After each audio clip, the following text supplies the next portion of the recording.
आईचं प्रेम तुम्ही कधी बघितलंय का? नाही बघितलंय. मी बघितलंय. कारण लहानपणी माझी आई जेव्हा दुसऱ्यांच्या शेतामध्ये राबायची ना, तेव्हा मी तिला बघायचो की तिचा त्रास असतो, काय असतो.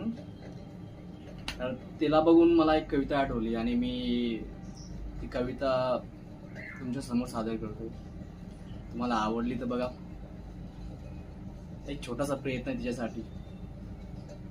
साधी भोळी माझी माय, तिचा साधा भोळा हा संसार, कर जीवाची तीरान, देह झिजला कामान, तरी बोलती प्रेमान, पाय चिरले कामान, काय लिहलं देवान, तपत्या उन्हात माय राबती कामात.